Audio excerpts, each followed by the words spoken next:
A lot of this isn't going to make sense to you, and I'm sorry about that.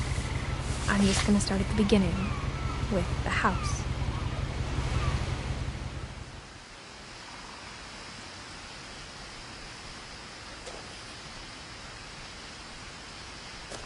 Someone had put up a chain-link fence, but it looked like I wasn't the first person to hop it.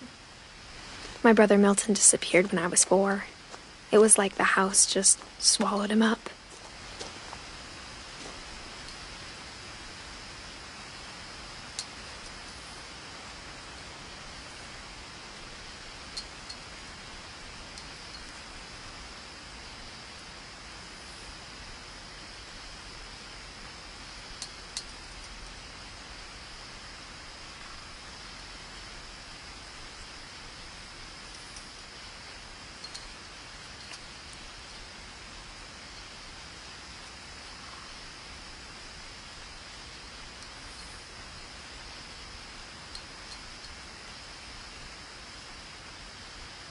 Hey Randy.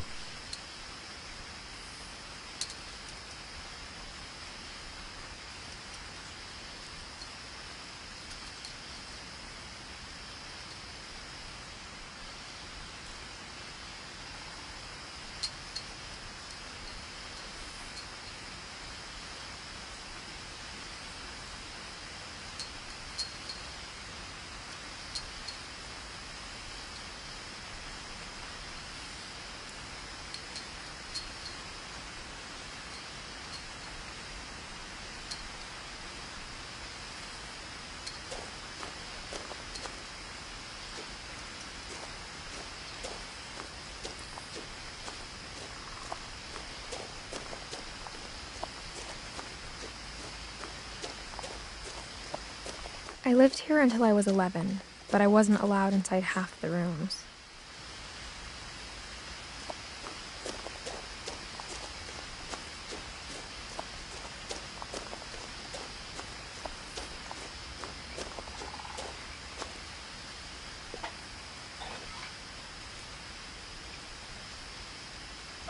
Inside the mailbox were bills from 7 years ago, marked urgent, open immediately.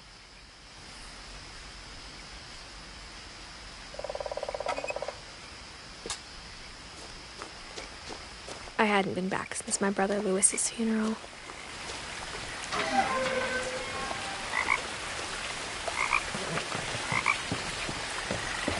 In her will, my mother left me a key, but didn't tell me what it unlocked. Maybe she thought I'd know, or she thought that the mystery would be enough to bring me back.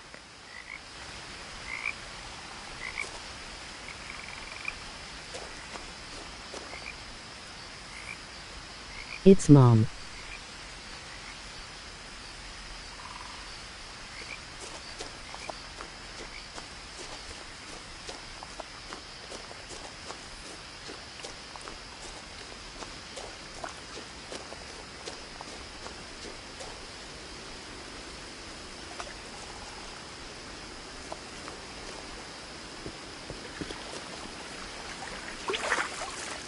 The truth is, even after I inherited the house, I never thought I'd come back to it. But now I had questions about my family that only the house knew the answers to.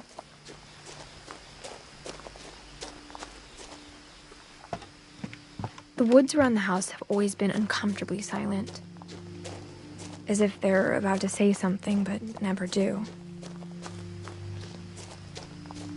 Okay, seems you can't chat. Call me tomorrow.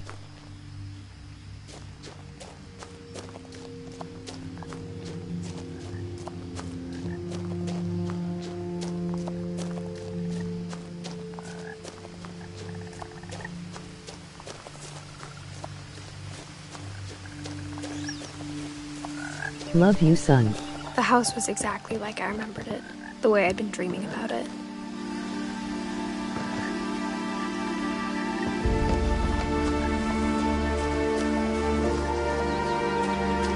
As a child, the house made me uncomfortable in a way I couldn't put into words.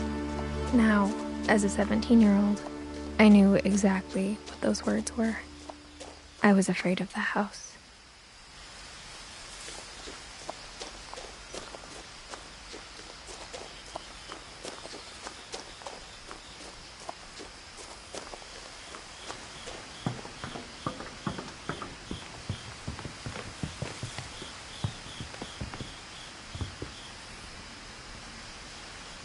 I hoped the key might unlock the front door.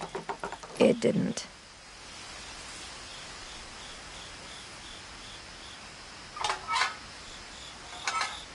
Looking in, I felt like the house itself had been waiting for me.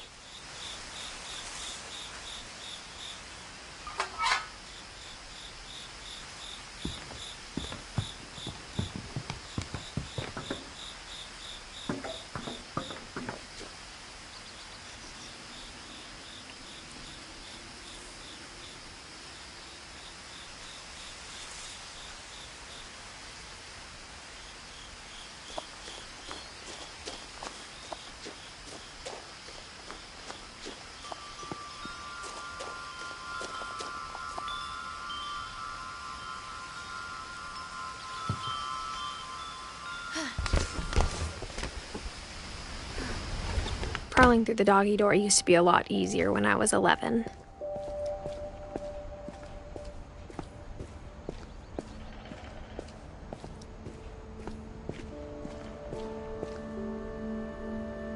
The power had been turned off the night we left. For the first time in years, I felt like I was home.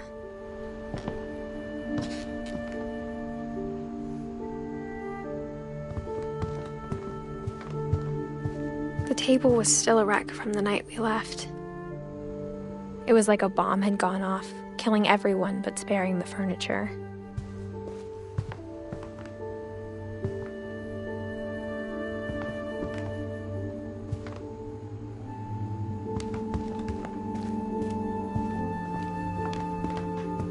Nothing in the house looked abnormal. There was just too much of it, like a smile with too many teeth.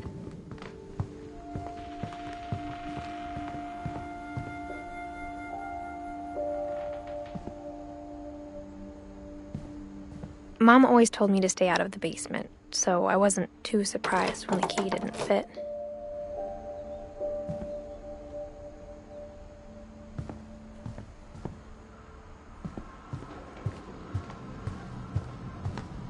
Instead of a family, there were just memories of one.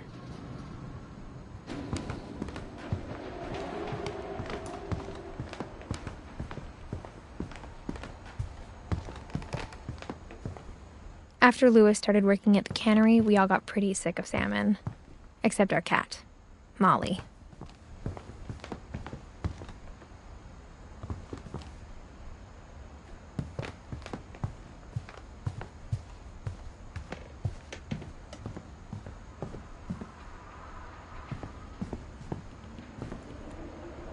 My mom wasn't much of an optimist, but she never stopped believing that my brother Milton was alive. A lot of things got left behind in the whirlwind of that last night.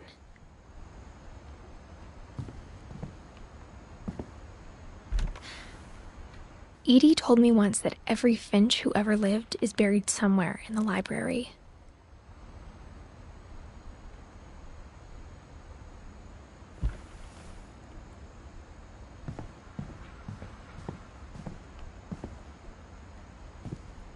After Milton disappeared, Mom sealed up all the bedrooms. Then Edie retaliated and drilled peepholes.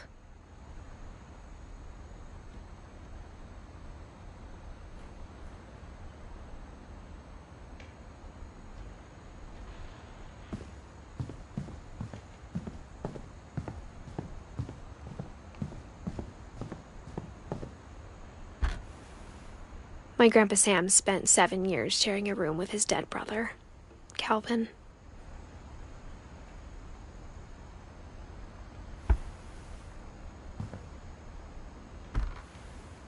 As a kid, I just assumed every house had peepholes and sealed rooms you weren't allowed inside of.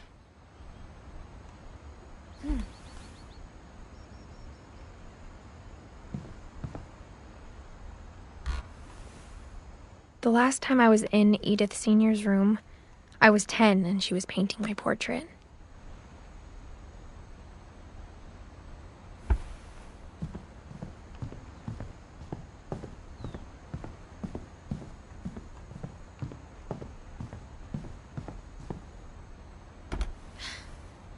Molly always seemed like a girl I could imagine being friends with, if she hadn't died in 1947.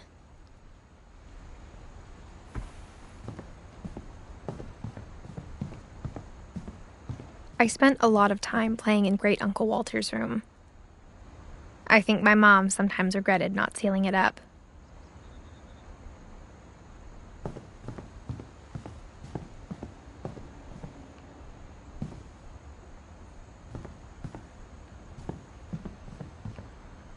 Louis told me there were secret passages, but I never believed him.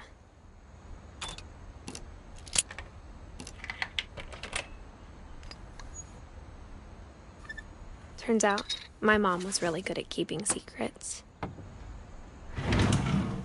Now it was time to find out what my mom had been afraid of.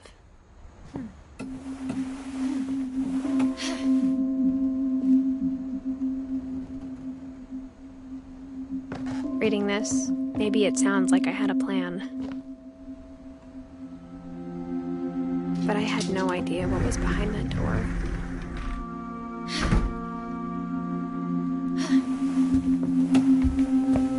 Just like I had no idea where all this was gonna lead. I grew up looking at Molly's room through the peephole.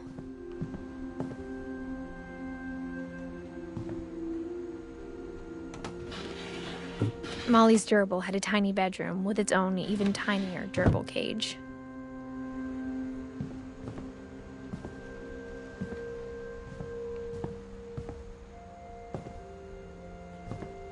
Being inside for the first time, I felt like I'd stepped behind a painting.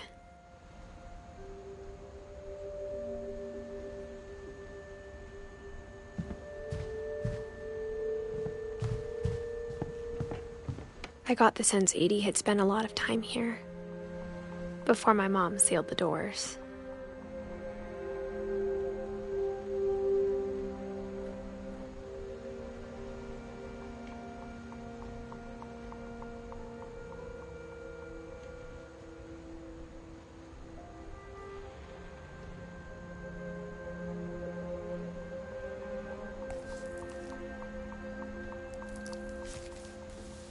December 13th, 1947. Dear Diary, I'll be gone soon, but I wanted to tell somebody about what's gonna happen. It started when Mom sent me to bed without dinner. I woke up and I was starving, so I looked around for something to eat.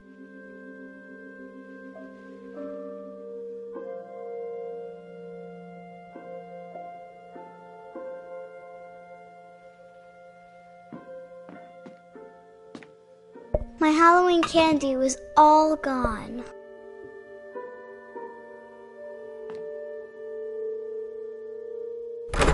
Mom, can I come out now? Sweetheart, it's late. Go to sleep.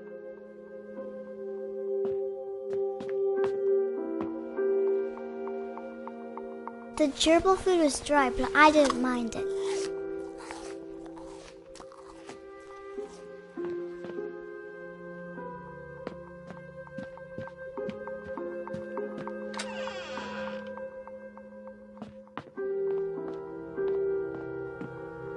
I ate a lot of things that night.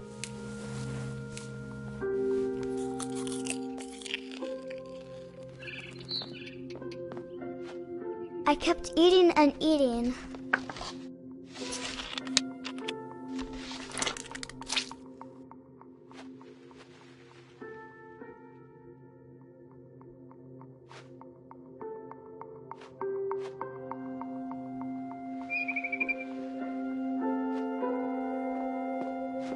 Then I heard chirping outside my window.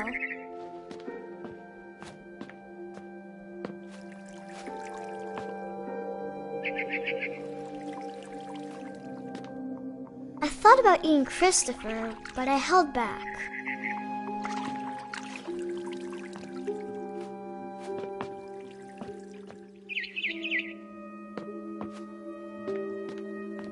It was a barn swallow going back to her nest.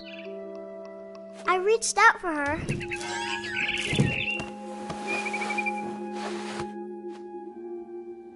And suddenly, was a cat.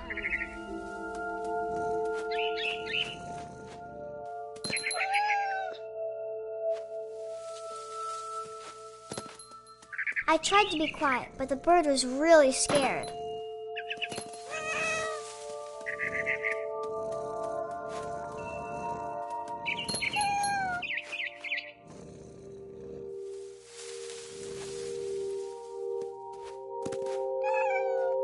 Mom and Dad didn't even look at me.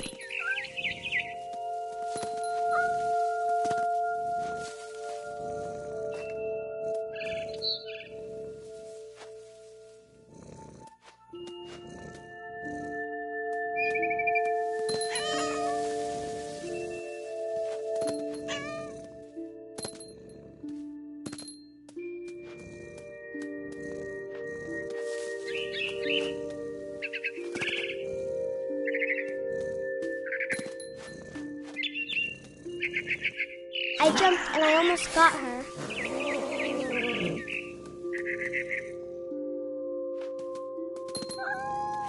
I could tell she was getting really tired.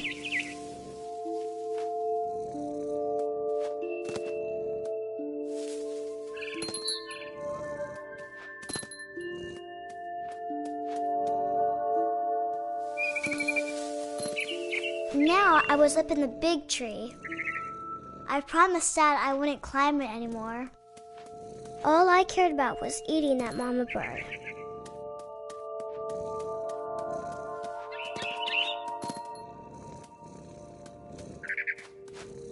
I gobbled her up. And suddenly, I was an owl. First, all I heard was the wind. Then I heard little teeth nibbling in the grass.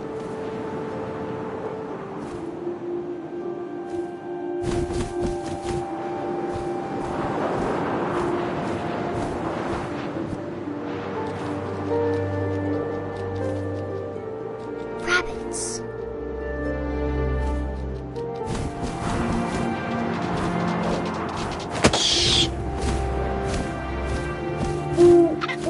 I imagined his face looking up and seeing mine through my talons. I swallowed him up, and I didn't chew one bit. Then I flew off to find something bigger.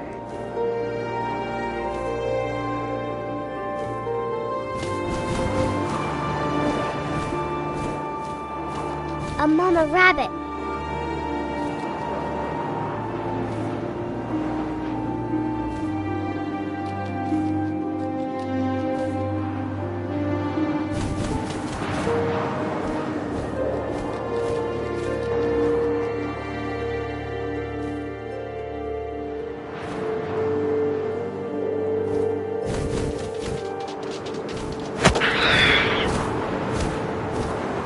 She was almost too big to carry. I started choking, but I couldn't stop eating. And suddenly, I was a shark.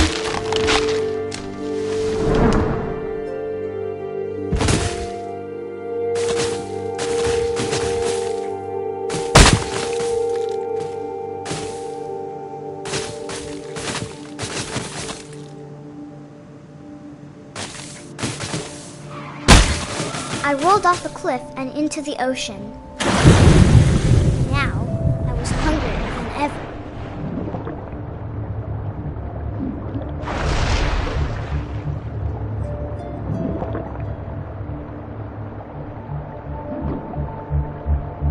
I wanted fat, juicy seals.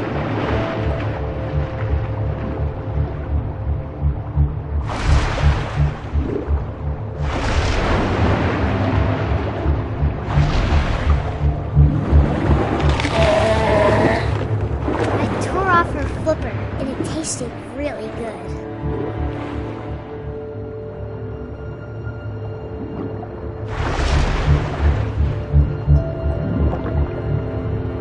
I grabbed on tight.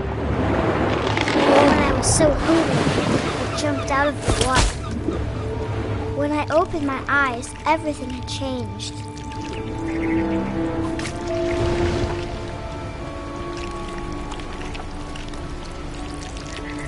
Now I was a monster, and I smelled people everywhere.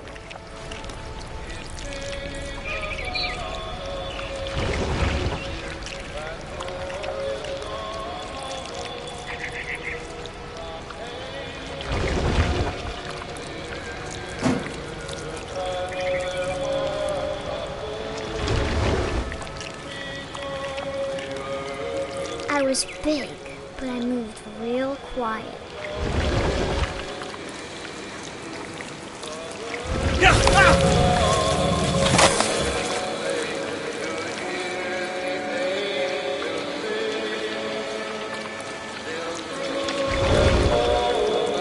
I wanted to stop, but also I didn't.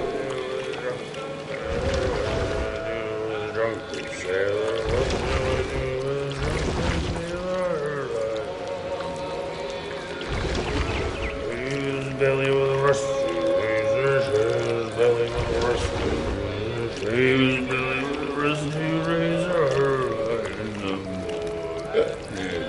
what shall I do with a drunken sailor? What shall I do with a drunken sailor? What shall I do with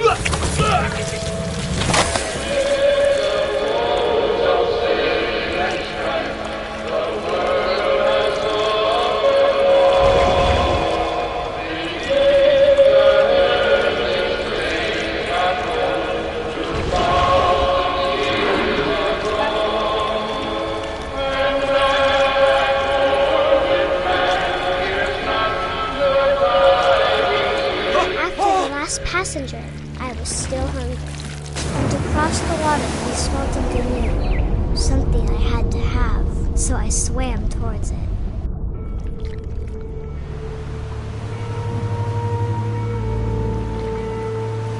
I slithered onto the sand, and the good smell went into an old pipe.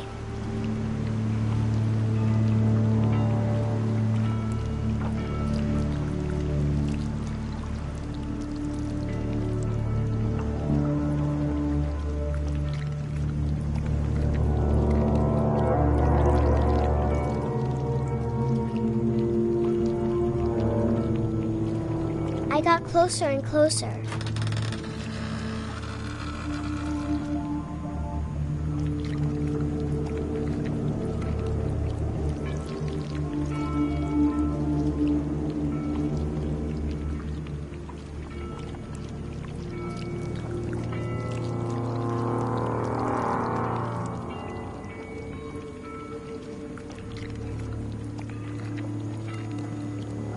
All of my stomach started growling.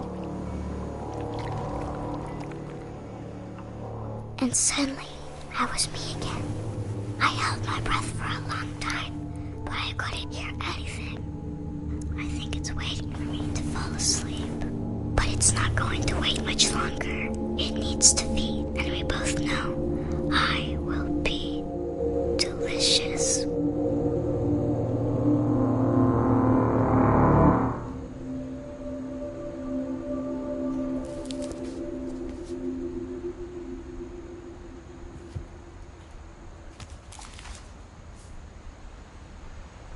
I'm not sure if I believed all of that, but I'm sure Edie would have.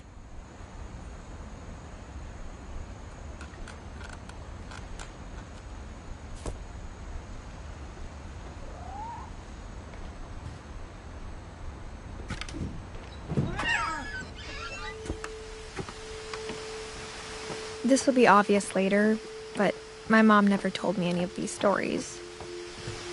Edie would have, but Mom didn't like bringing up the past.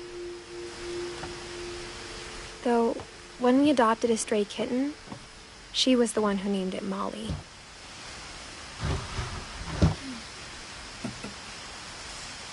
I spent a lot of time in Great-Grandma Edie's room. Her room was like a museum.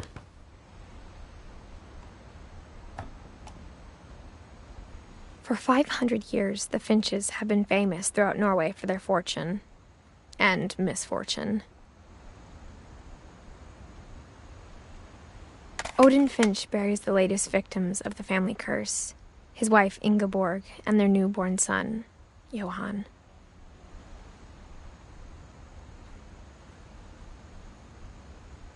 On January 7th, 1937, he set sail with his family and his house. But 40-foot waves off the coast of Washington send the house and Odin to the bottom of the sea.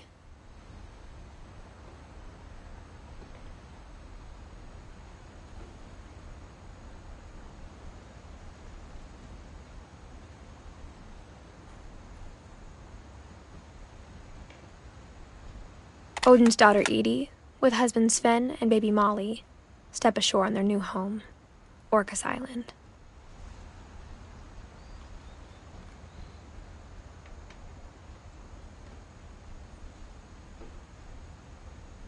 Odin Finch is the first to be buried in the new family cemetery.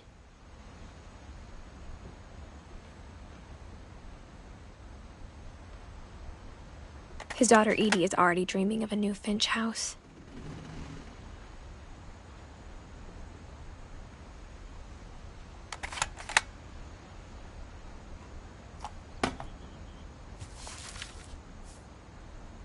Whatever's wrong with this family, it goes back a long ways.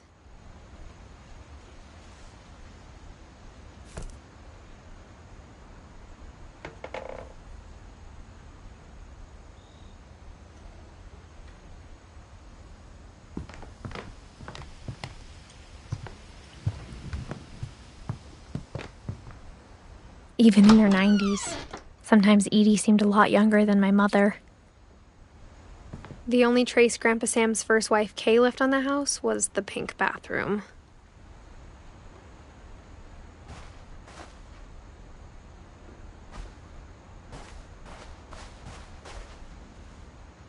It was a pretty big trace.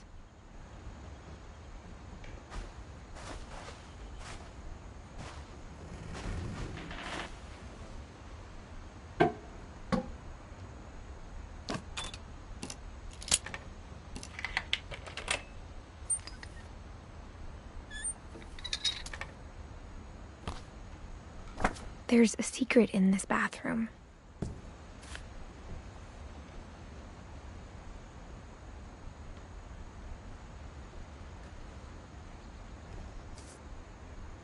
It's in the last place you would look. It isn't in the cupboard. It's hidden in this book.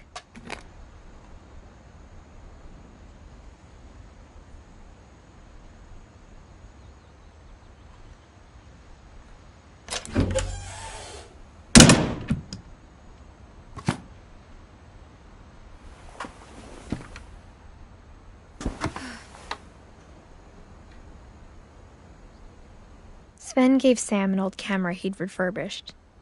He never put it down.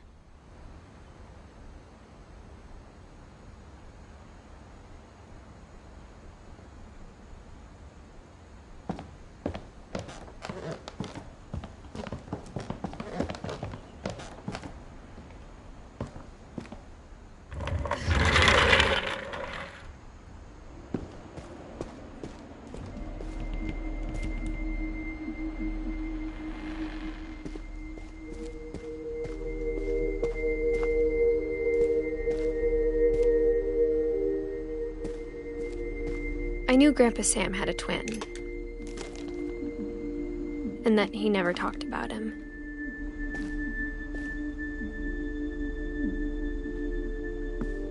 I guess my grandpa didn't like history any more than my mom did.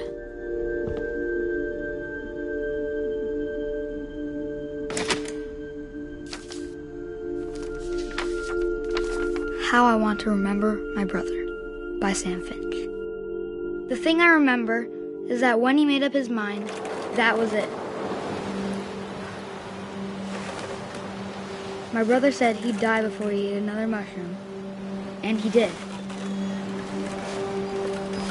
At Barbara's funeral, we swore we'd never be afraid again, and he wasn't.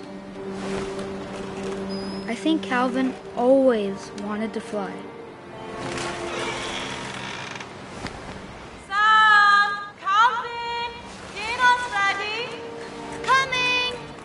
But that day, he finally made up his mind to do it. I told him going around was impossible. Maybe if I hadn't said that,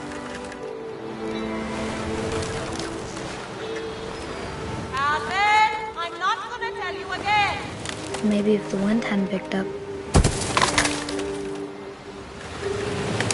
then maybe he'd still be here. But I doubt it. I think he'd already made up his mind. That's what I want to remember about my brother.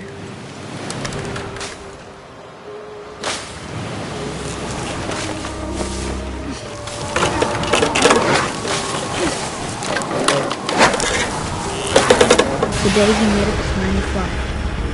And he did.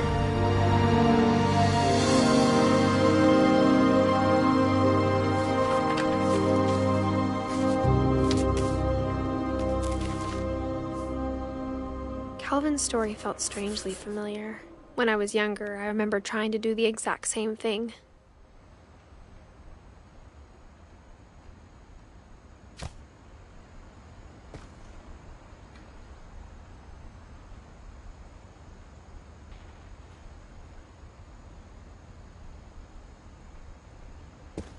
After the funeral, Edie roped off Calvin's half of the room.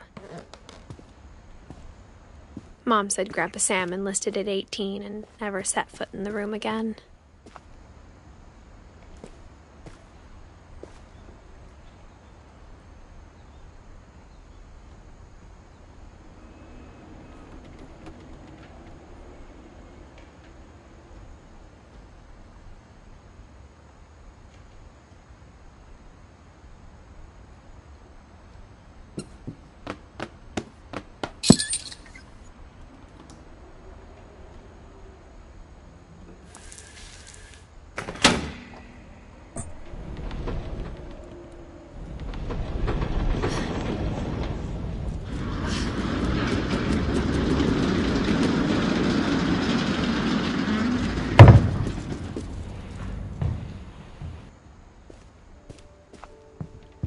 The passages were a pretty tight fit.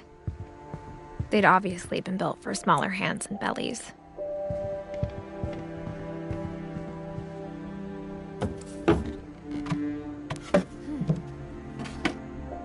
Growing up, I always thought of Barbara as a child star.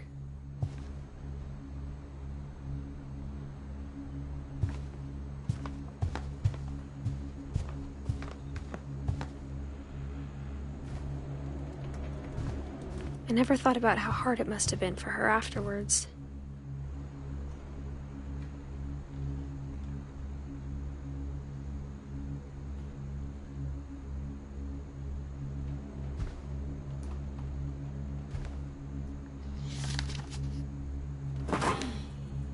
Of all the stories people wrote about Barbara's death, I'm surprised Edie saved this one.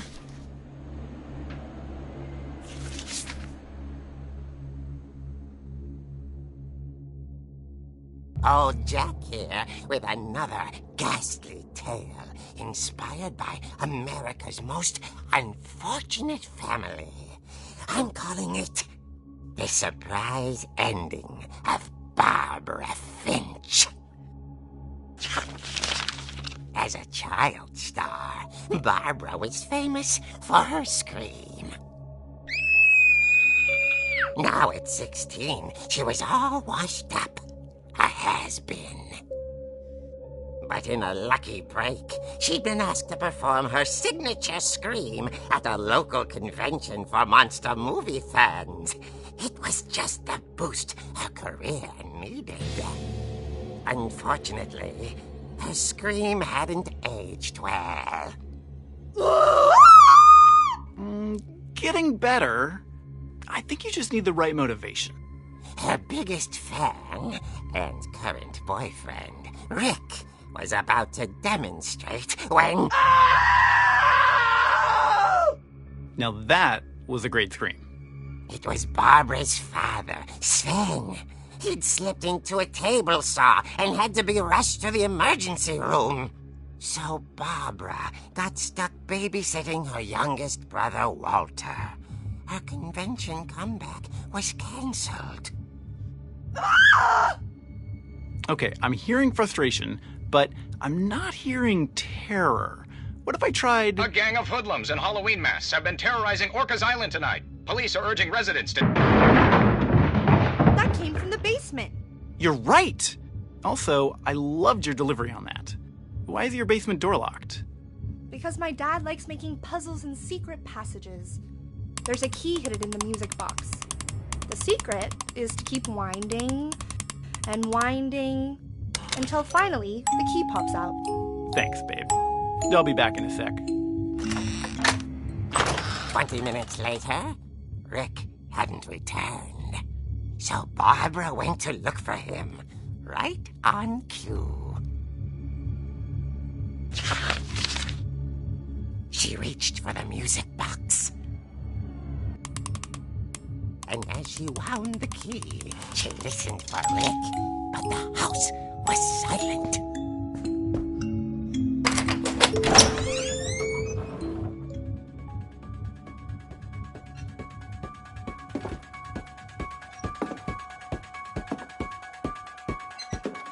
She found Rick's crutch and imagined the worst.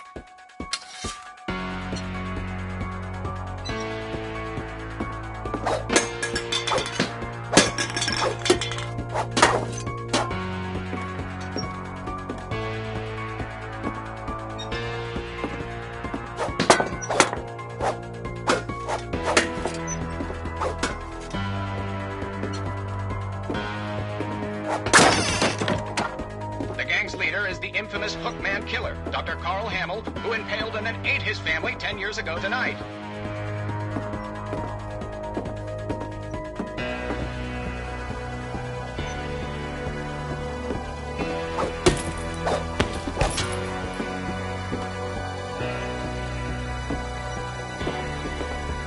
Oh, it rattled and grew still.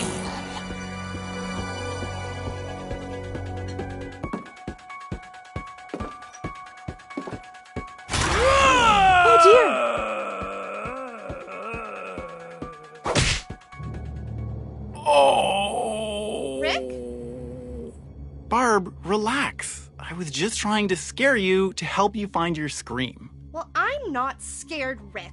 I'm furious. Then act furious. All I'm getting from you now is that you're hurt and confused and you... She threw him out, but she kept a little something to remember him by. Barb, have you seen my other crutch? And she was still holding it when she fell asleep watching the late picture show. Hours later... Barbara! Walter, what's going on up there? Ah! Okay, I'm coming up, but if this is a trick, you're dead, Walter.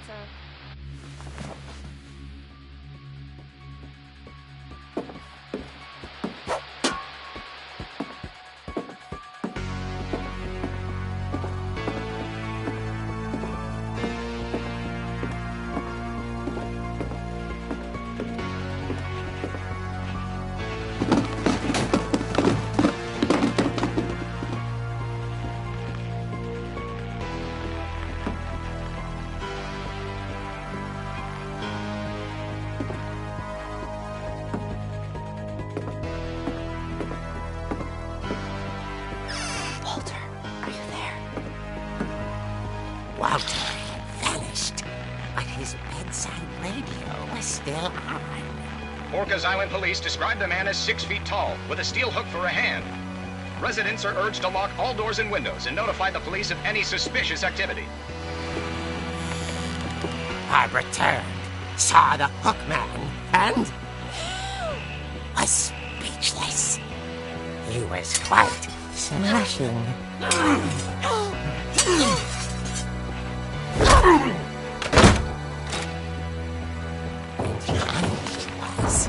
He couldn't get enough of Barbara.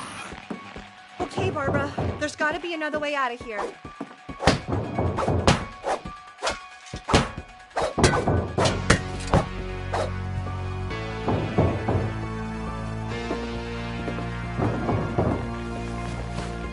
That night, she played her part beautifully.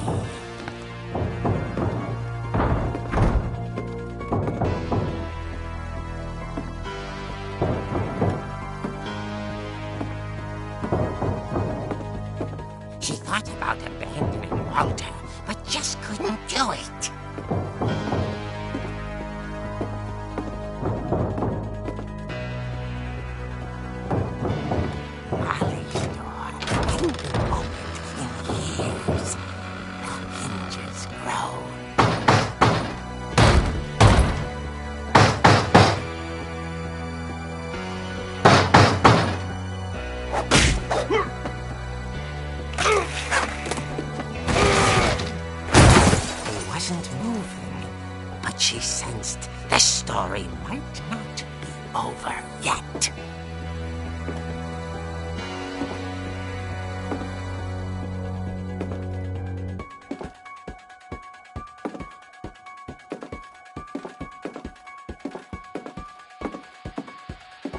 The hookman had vanished. She listened for his breathing, but all she heard was...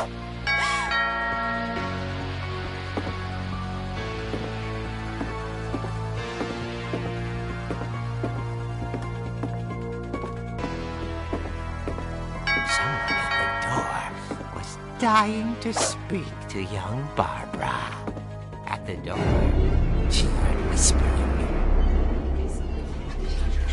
It was coming from inside the house.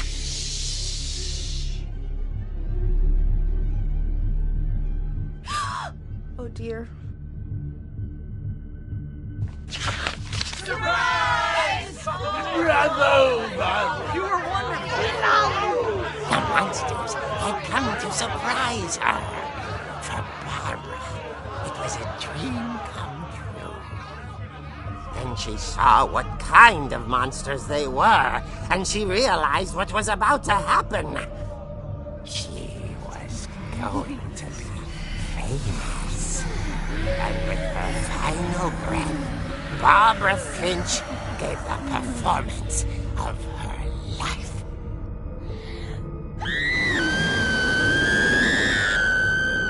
I wasn't there myself, but I hear Barbara was magnificent. Poor girl. She had a taste for stardom.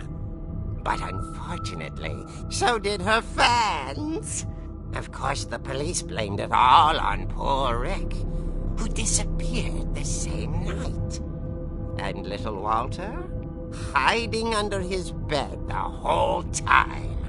He took it all pretty hard, but that's another story. As for Barbara, tucked inside the music box is all they ever found of her. Her ear. Now that's what I call a real eerie tale.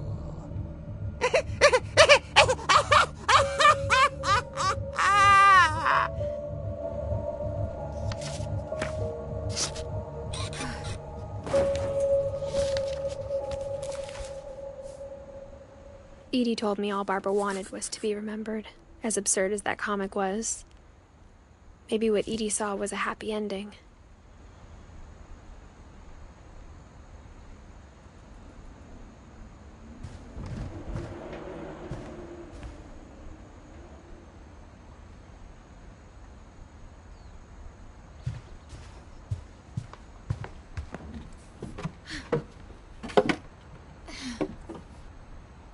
I guess now I know why Mom didn't like me playing with the music box.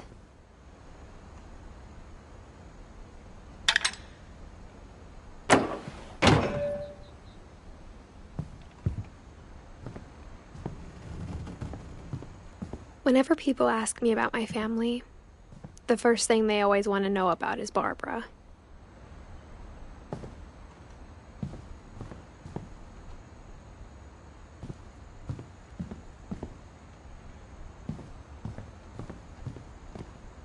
Mom must have locked the third floor stairs on the night we left.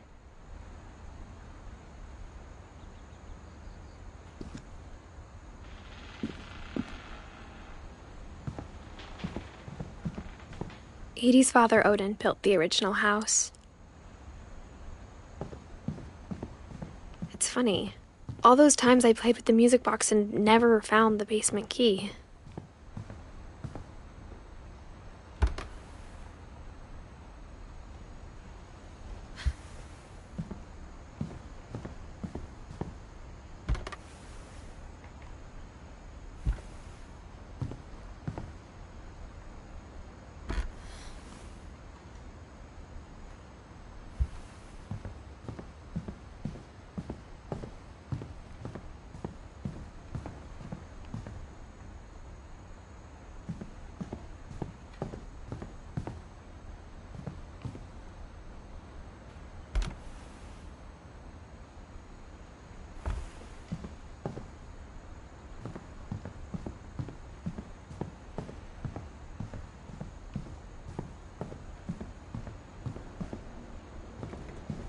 I wonder if that comic was right about there being a key inside the music box near the basement.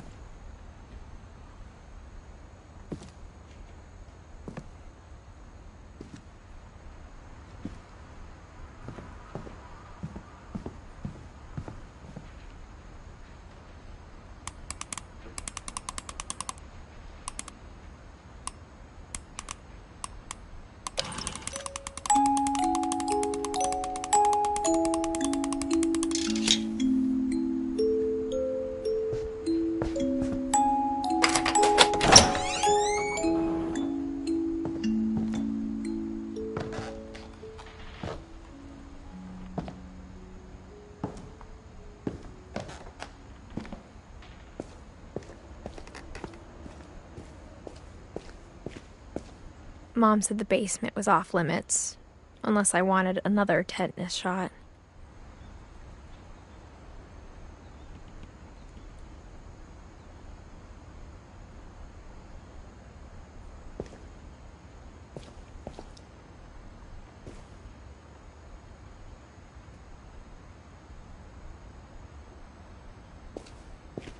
I saw Edie sneak down to the basement once, carrying packages.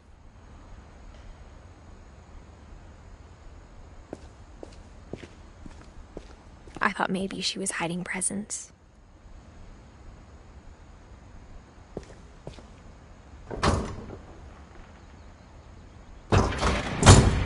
It turned out she was hiding a lot more than that.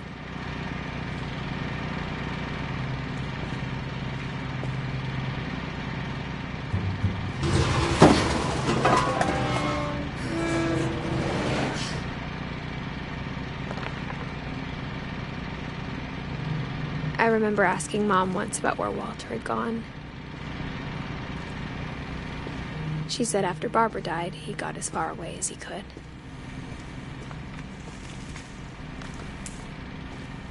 If there's a pattern in all these stories, I think it's that none of us has gotten very far.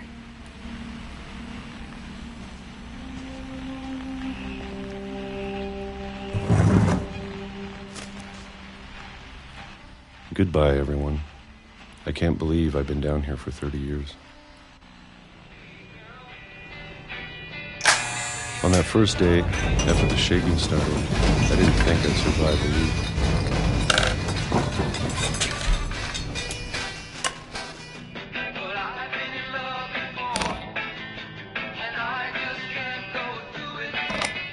But after a few days, I settled into a routine.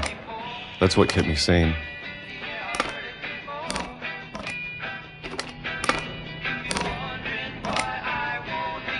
Having a schedule, living for today. I always expected to be dead tomorrow. But if you wait long enough, you get used to anything.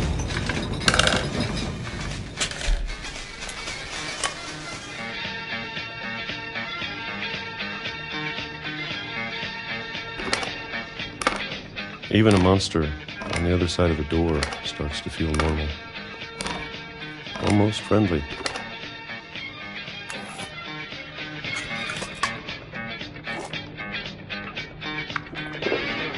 And then one day, everything just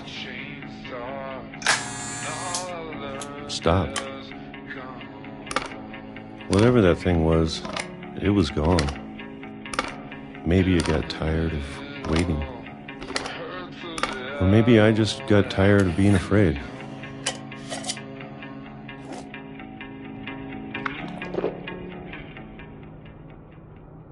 It's been a week now, the longest in 30 years.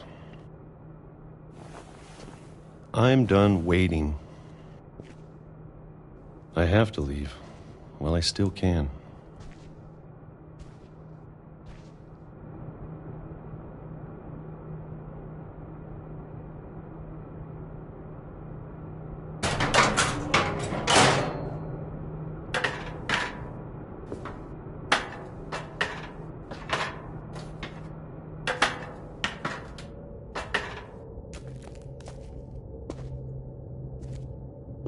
I know it's out there somewhere. Whatever killed Barbara and Molly and Calvin.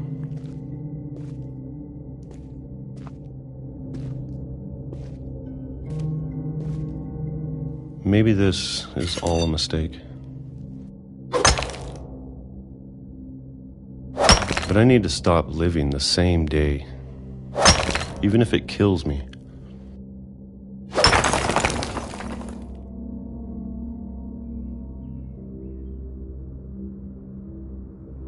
Whatever's out there, I want you to know I'm ready for it.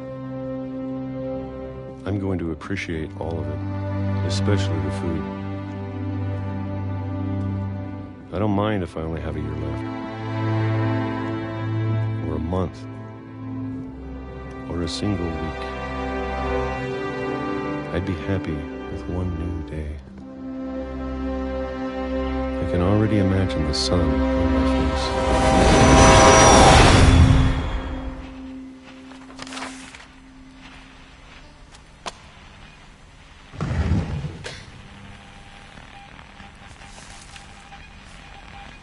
Walter died when I was 6. I can't believe my mom never told me he was down here.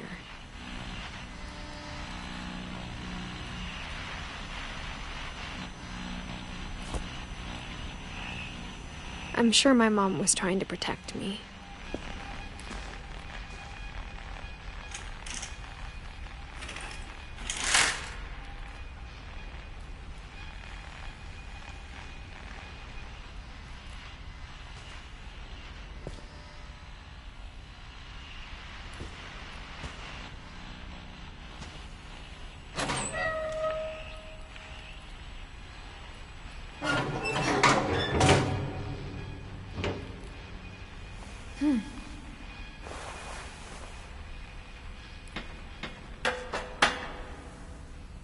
Maybe she was afraid I'd end up like Walter.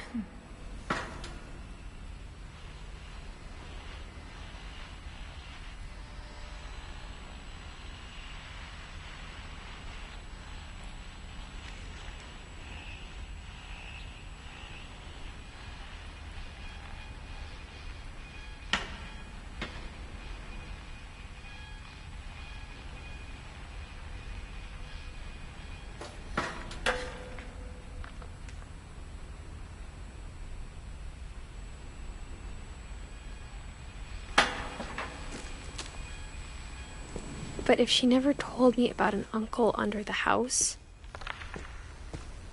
I can only imagine what else she was hiding. I don't want to make the same mistakes she made.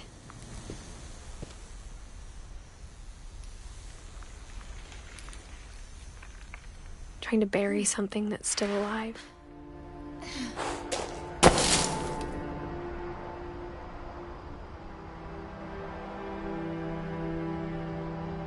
Now that there's only one of us left, or maybe two, I thought it was time I heard the stories for myself and found out what happened to everyone else. But now I'm worried the stories themselves might be the problem. Maybe we believed so much in a family curse, we made it real.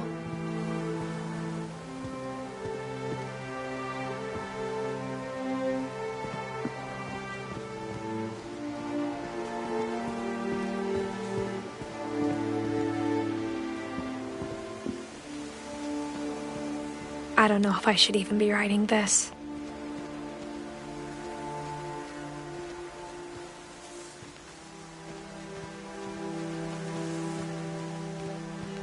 Maybe it'd be better if all this just died with me.